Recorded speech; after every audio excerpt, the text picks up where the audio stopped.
देश के कई राज्यों में अनोखे तरह से मनाया जाता है दशहरा सेलिब्रेशन। देखने विदेशों से आते हैं सैलानी। नमस्कार, आप देख रहे हैं यूपी न्यूज 24 और मैं हूं आपके साथ खुशी। आइए नजर डालते हैं आज के लेटेस्ट न्यूज अपडेट पर। देश और दुनिया में दशहरे का त्योहार पूरे धूमधाम से मनाया जा रहा है। इस त्योहार को पूरे भारत में अलग अलग तरीके से मनाया जाता है।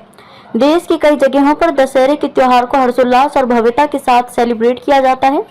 वहीं विजयादशमी की जश्न में शामिल होने के लिए लाखों की संख्या में सैलानी एक जगह से दूसरी जगह जाते हैं और दशहरे के इस पावन पर्व को मनाते हैं।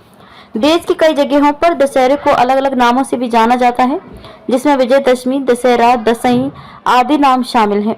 दशहरा हर साल नवरात्रि के अंत में मनाया जाता है। देश की इन बहुचर्चित जगहों दशहरे का त्योहार कैसे मनाते हैं, आइए जानते हैं। छत्तीसगढ़ के बस्तर जिले का दशहरा देश ही नहीं बल्कि पूरी दुनिया में प्रसिद्ध है। बस्तर में ये पर्व जिस अंदाज में मनाया जाता है वह न केवल अनूठा है बल्कि दुनिया में सबसे ज्यादा दिनों तक मनाया जाने वाला पर्व भी बन जाता है। यहाँ आमतौर पर यह पर्व 75 दिनों का होता है, लेकिन इस बार यह पर्व 107 दिन तक मनाया जाएगा। मालूम हो कि इस बार बस्तर दशहरा की शुरुआत पाट यात्रा रस्म के साथ 17 जुलाई से हुई। वहीं रथ निर्माण का काम 27 सितंबर से डेरी गड़ाई रस्म के साथ शुरू हुआ, जबकि दशहरे की शुरुआत 14 अक्टूबर को काछन गादी रस्म के साथ हुई। इस दिन काछन गुड़ी देवी की विशेष पूजा की जाती है।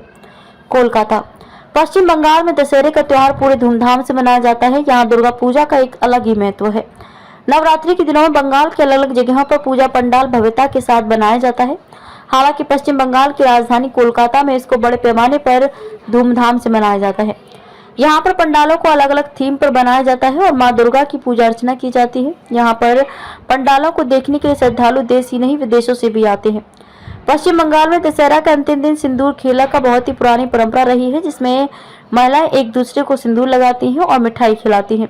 माँ की विदाई की खुशी में सिंदूर खेला मनाया जाता है। महाआरती के बाद विवाहित महिलाएं देवी के माथे और पैरों पर सिंदूर लगाती हैं, फिर एक दूसरे को सिंदूर लगाने की परंपरा है। खबरों में अब तक के लिए बस इतना ही। फिर होगी आपसे मुलाकात ऐसी एक और बड़ी खबर के साथ। तब तक के लिए नमस्कार और देखते रहिए यूपी न्यूज 24।